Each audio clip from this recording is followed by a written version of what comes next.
lot for hello everyone. Thanks a lot for inviting me here to give a public lecture on one of my research interests, and I am very happy to see you here.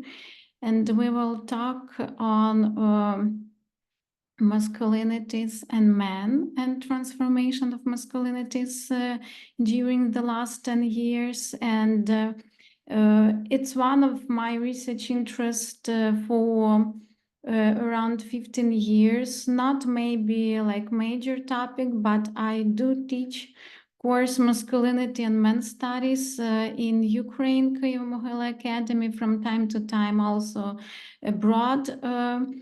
And I do think that it's very important when we are trying to implement gender equality to deconstruct and discuss masculinities, even despite the fact that it's a bit more difficult and there is much less research on this topic.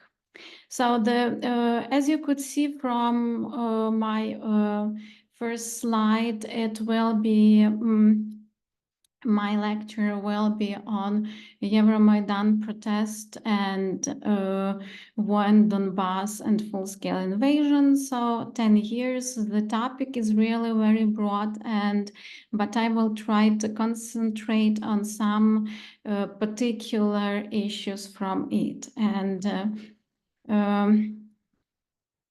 first of all, when we talk about gender roles on Euromaidan protests, that is the starting point of changing also them and importance of raising issues of gender equality.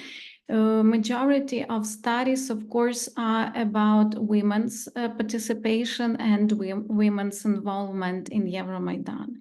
And what we could see is that actually there are two types of gender roles, but from one hand, patriarchal or so-called traditional, but at the same time egalitarian, or those that provides equal rights and opportunities for women and men to be involved in protest activity. And in my studies, I provide these so-called like ideal types.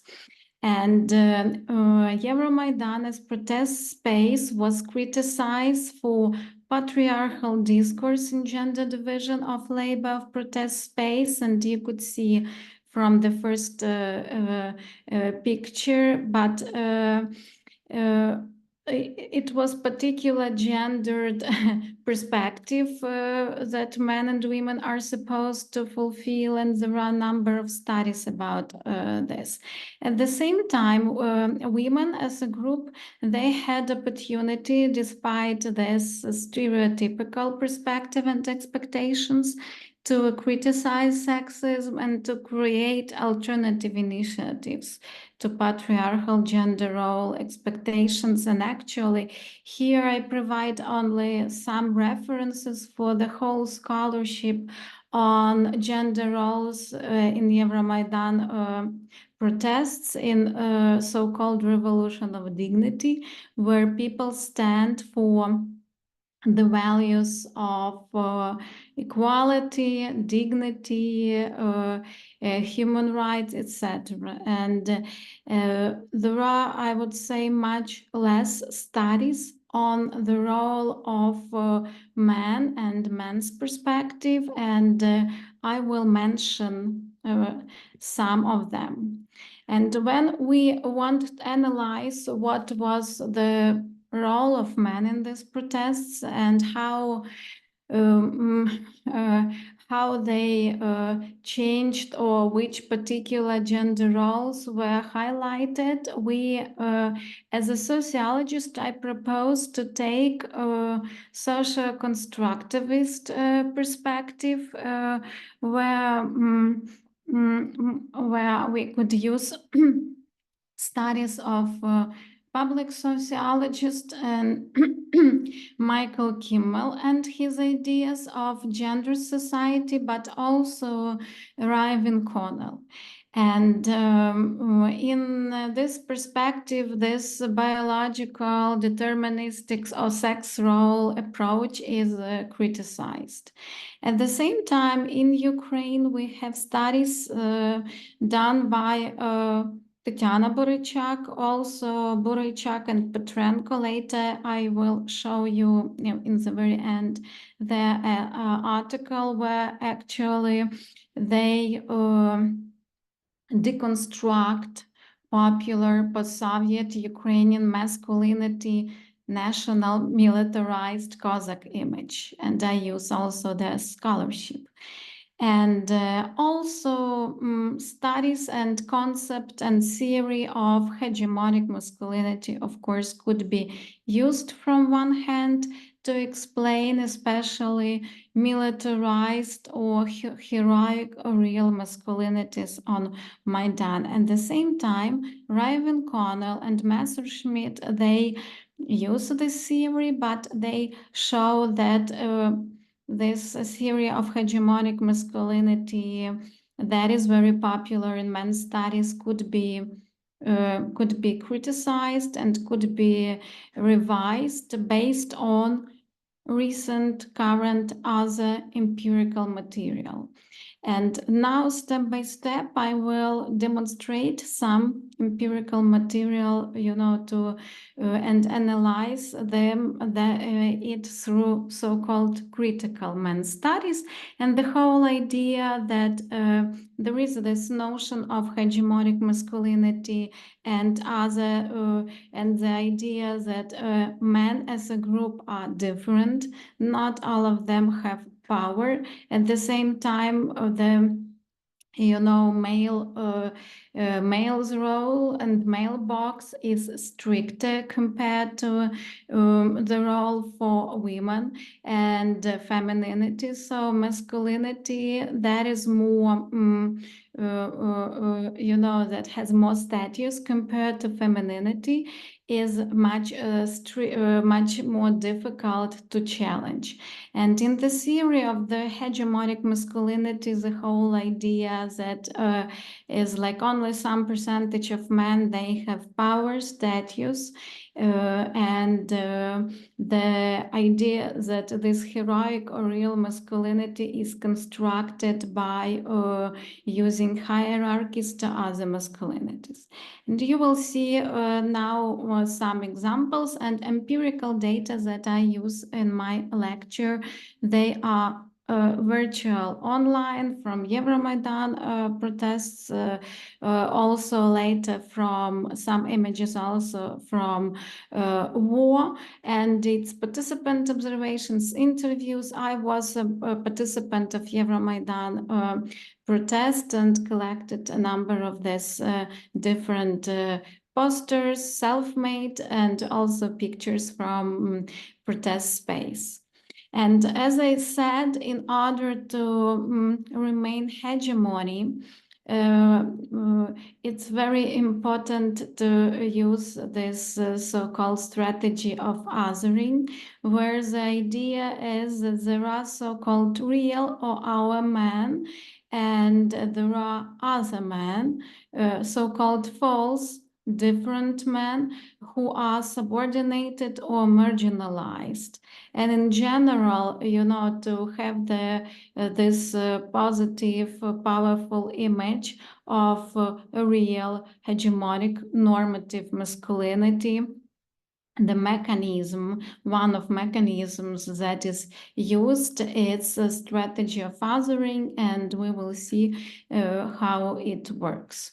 When we look at a mainstream video from Revolution of Dignity, Euromaidan protests that lasted for around 3-4 months, it's a very mainstream picture where actually this revolution is, first of all, it's a glorification of violence.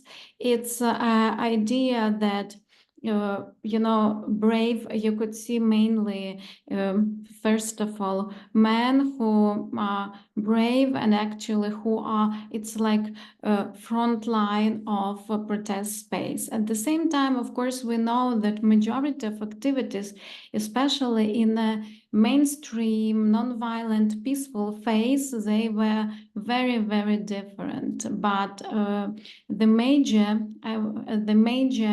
perception of this protest space are connected with these pictures, and very often when you analyze international or even local video movies, you could see that it's mainly about brave men who are ready and who died for their country. And it's a possibility for Ukrainian men, for participant to practice their heroic masculinity on the Maidan space. And Euromaidan was called not only the winter that changed us, but also an important event in the lives of the Ukrainian men who had the opportunity to demonstrate their courage on so-called battlefield. An example is self-made poster that was circulated online. Нація існує, поки є чоловіки, готові за неї воювати. A nation exists as long as there are men ready to fight for it and die and sacrifice for it. And of course, you could see that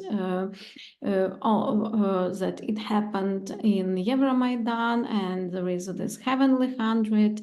And the specificity, unfortunately, that during these protests on Maidan, that it was the necessity to turn it into paramilitary space to defend themselves from Berkut police, and this heroic masculinity was very important during these events.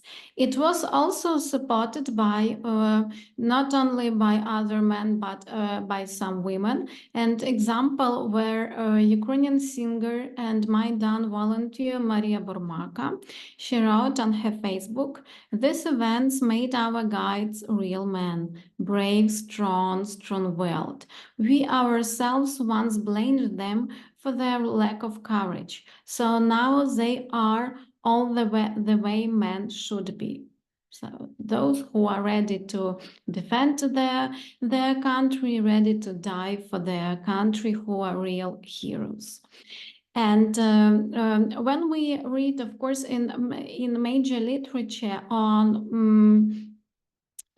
gender and nation, and for Ukraine, both Euromaidan protests and later war, it's about nation building. For centuries, Ukraine as a country was fighting for this, and these issues are very important. And when you look on Nira Yovalde with Spike Patterson and other authors, you could see that they strengthen this gender patriarchal rhetoric of the nation, where men have the status of heroes and women are the mothers of nation. Women serve as symbolic makers of the nation's culture identity, and you could see that these metaphors of nation as woman and woman as nation. And actually, you understand the role of that heroism, and this patriarchal gendered rhetoric is very important for these scholars that are very that cited a lot. And you could see that they also using this division of polar division of us and them. And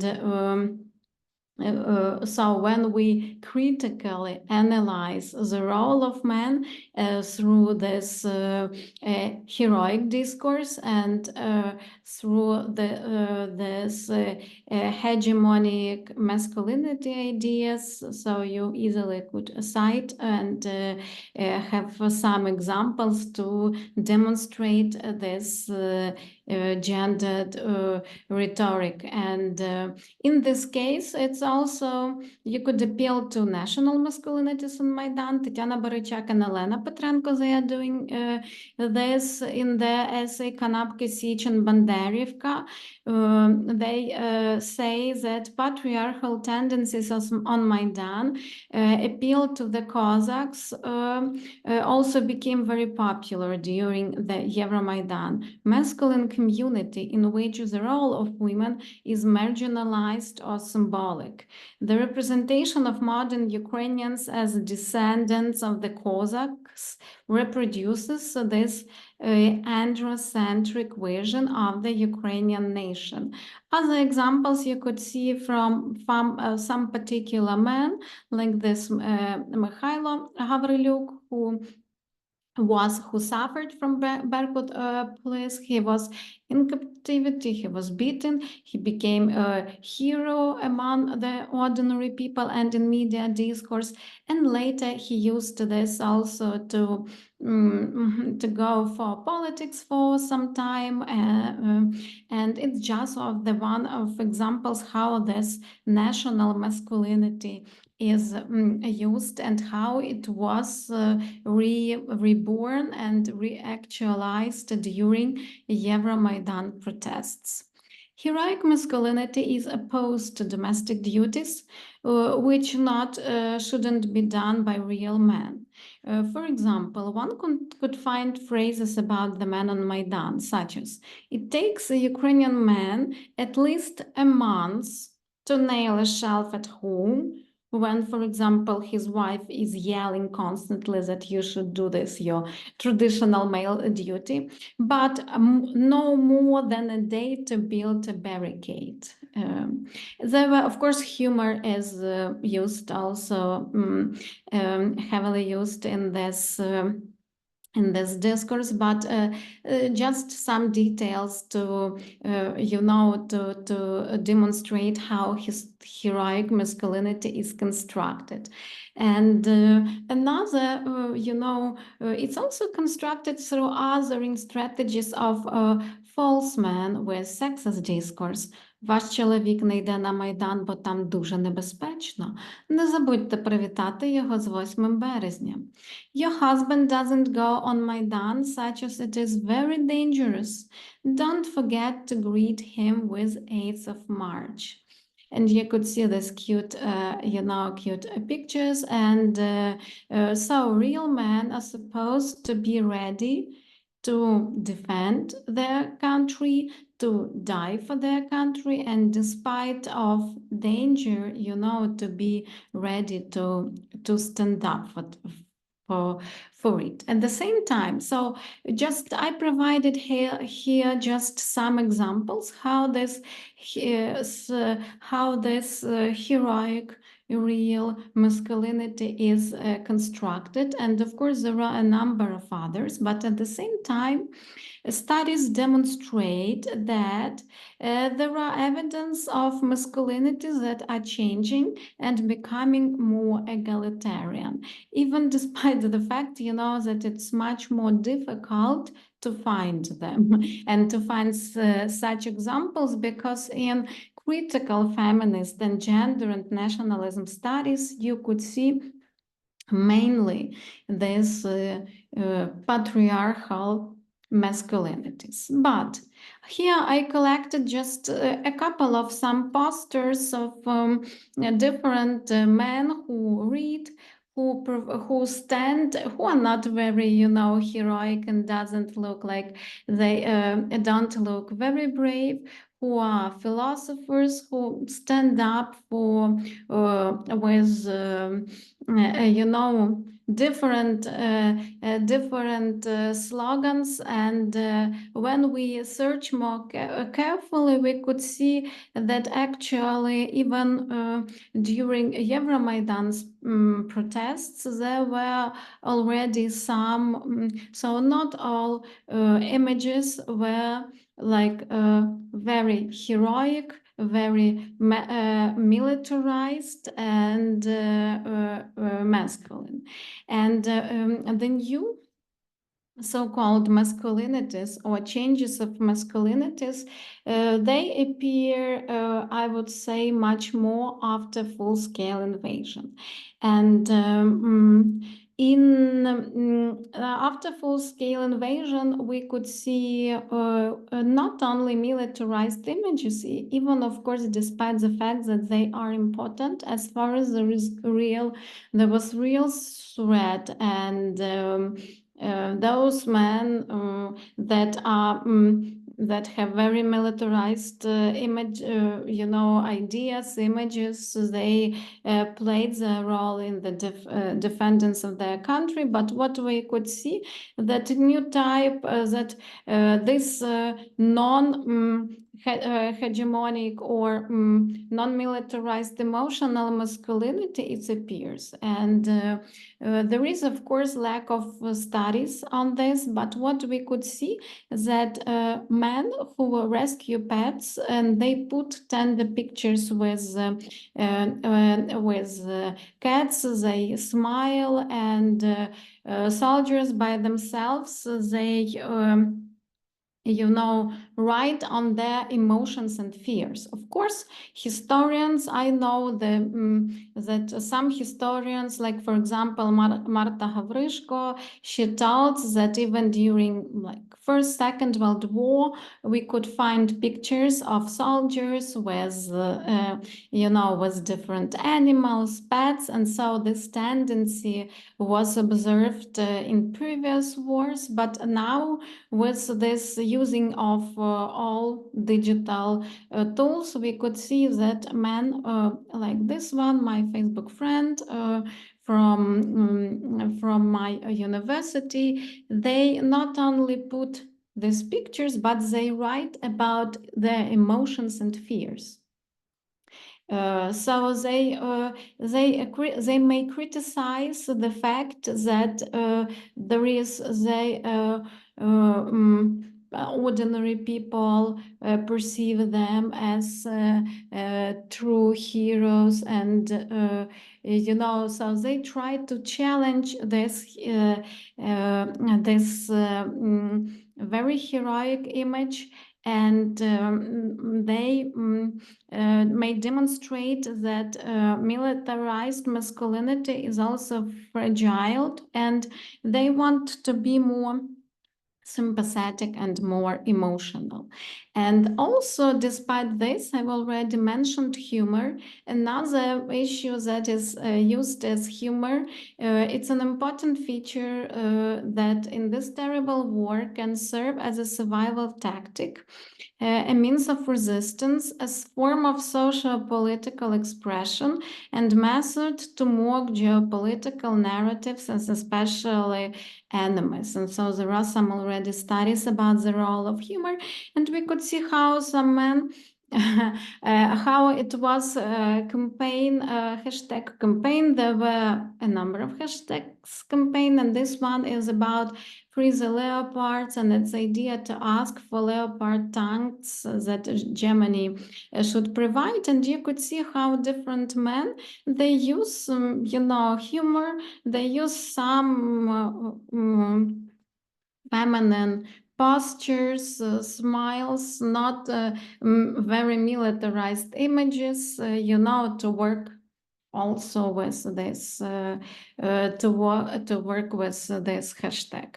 Another issue, and the way how masculinity is challenging as heterosexuality, and I just don't have time. LGBT issues, it's another huge, and homophobia, it's another huge, topic that could be particular lecture. But what I could say, that in Ukraine there are LGBT militaries, there are hashtags campaign where men who are in armed forces, they show that it's time they fight for their right for sex same partnership, registered partnership, and in general, I would say that after the full-scale invasion, the public attitudes changed the most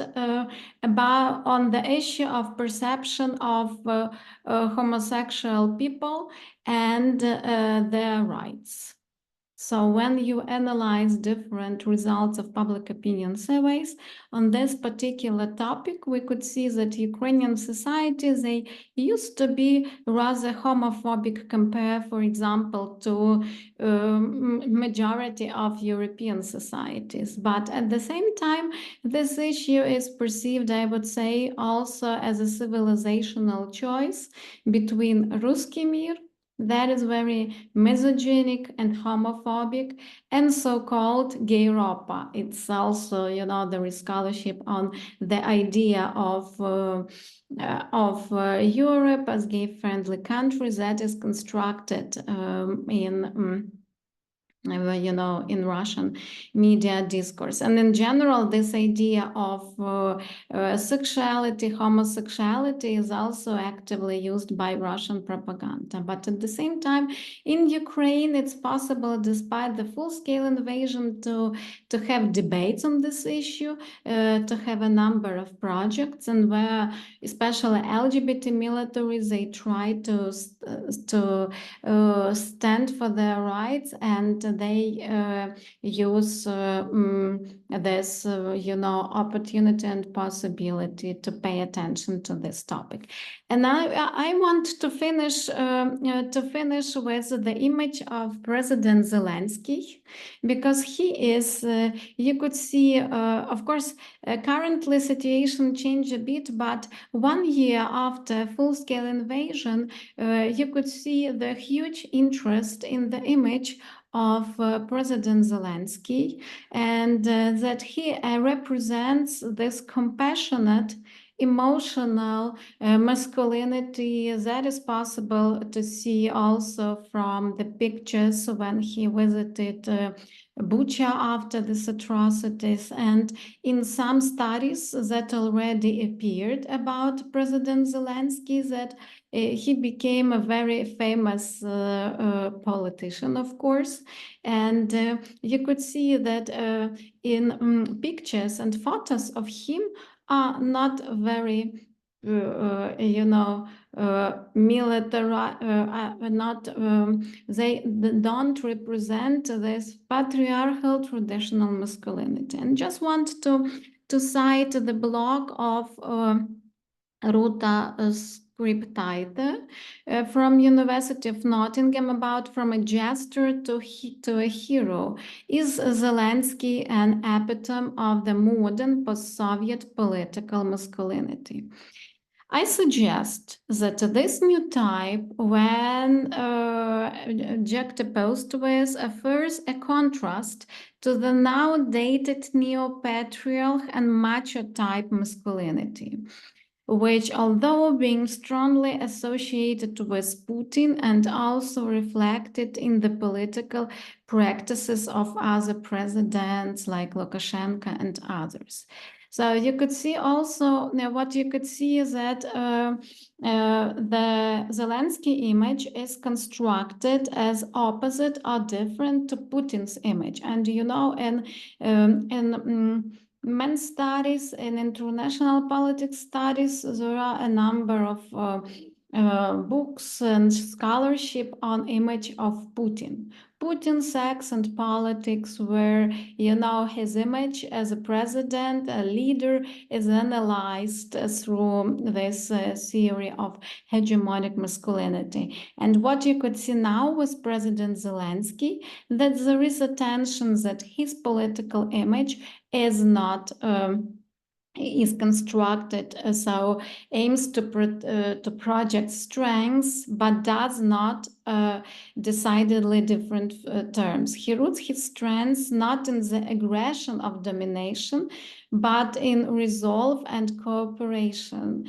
And he records videos standing shoulder to shoulder with government ministers in the streets of the assaulted Kyiv. And you could see now a number of books appeared, like about the role of this new type of political leadership that is not about power, strength, hegemony, but rather on compassion, cooperation. And also, you know, this, you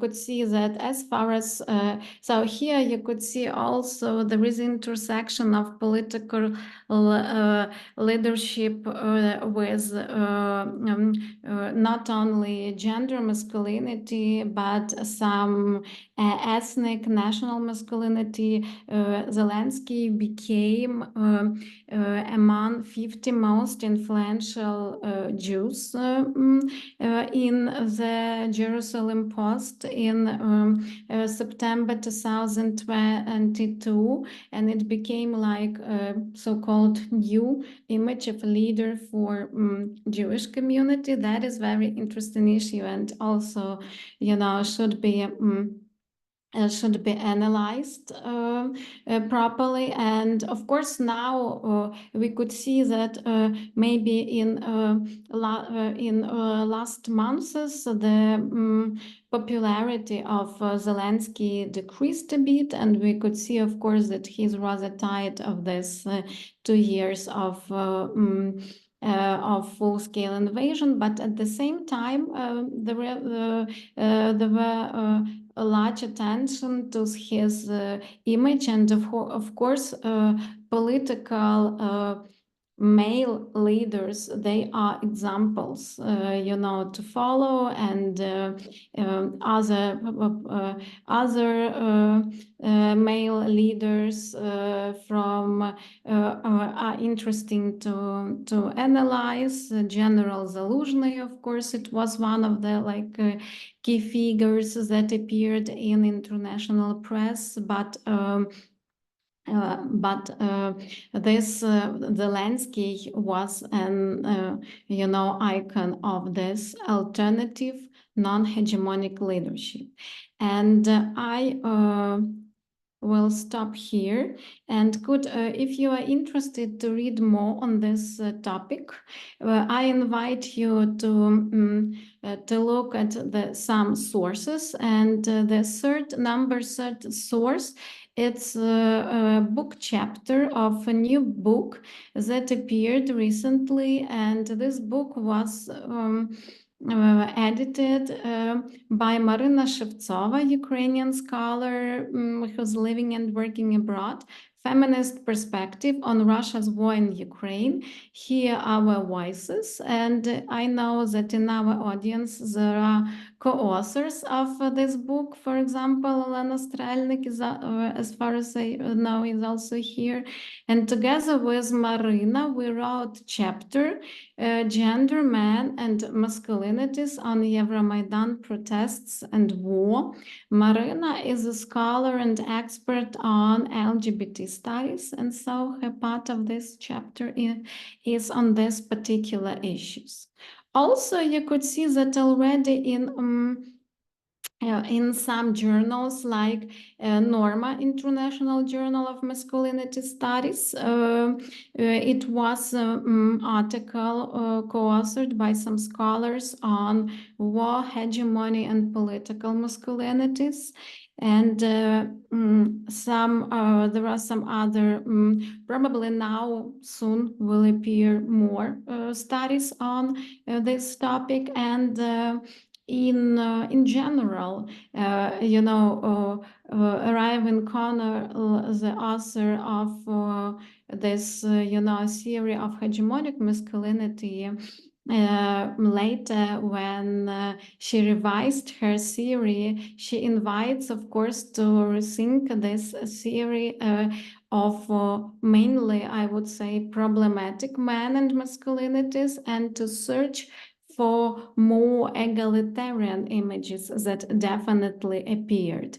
And even despite the fact that according to huge bunch of literature in critical feminist gender studies, it's very difficult to find egalitarian images, less patriarchal images of men, especially in the situation of war, especially in the armed forces, I think that it's an interesting intellectual challenge for us as scholars.